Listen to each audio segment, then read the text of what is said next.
right, number 18. National Honor Society wants to raise at least $500 for a local charity. Each student earns $2 for every mile walked. So what you want to do is first figure out, write an inequality to determine how many miles the students need to walk. Alright, so x equals number of miles students walk.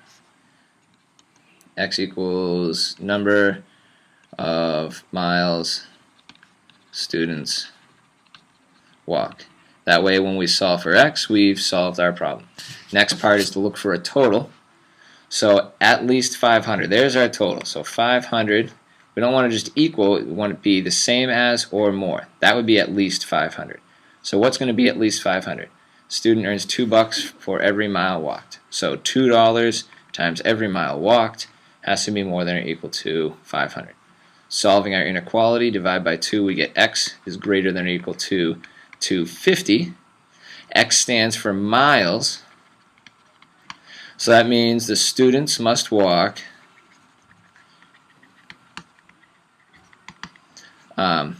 at least, or you could say more than or equal to 250 miles total. Alright, if you just say this is your answer and don't give it a context, you'll lose credit. Also, if you say students must walk 250 miles without throwing in that at least part, then you would lose a point.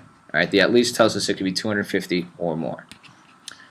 On the next couple, I'm just going to say rather than take your and my time writing that. So, waiting for the page to turn. Bobby has $16 to spend. Alright, so that's going to be our total there. Oops. That's going to be our total, $16 to spend. Cheese pizza is $10.25 plus 65 cents per topping. Write an inequality, determine how many toppings you can buy.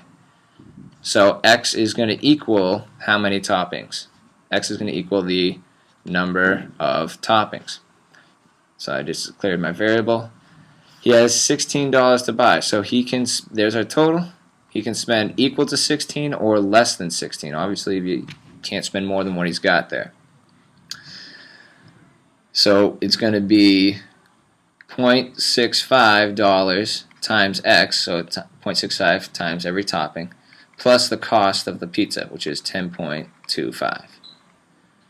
Alright, so solving the inequality, we minus 10.25 from both sides, and that gives us 0.65x is less than or equal to 5.75, and then we get our magic number maker box,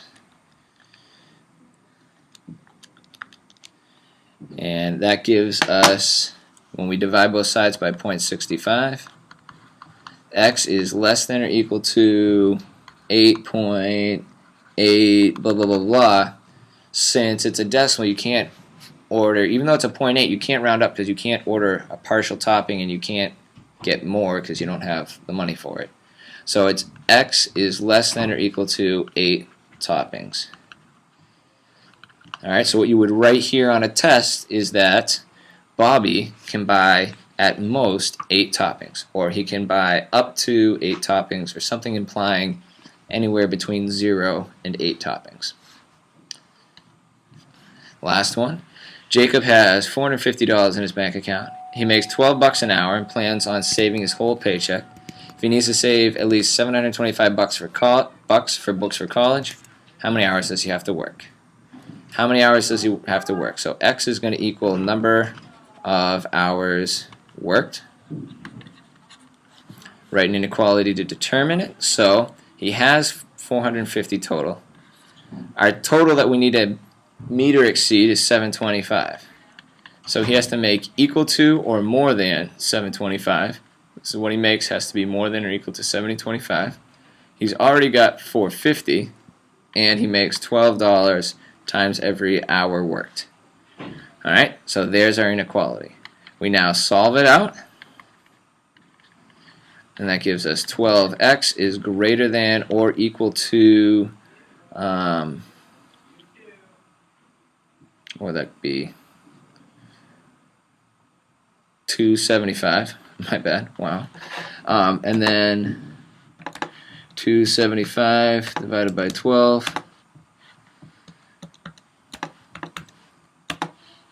gives us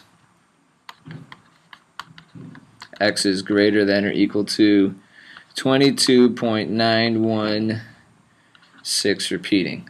So since most jobs don't break their hours into 0.916 repeating increments, you would say x is greater than or equal to 23 hours. So explaining its meaning, you would say x has to be, or not x, you would say Jacob needs to work at least 23 hours, or he has to work more than or equal to 23 hours, or something that conveys this inequality, not just he has to work 23 hours. Alright, good luck on the test. See you next class.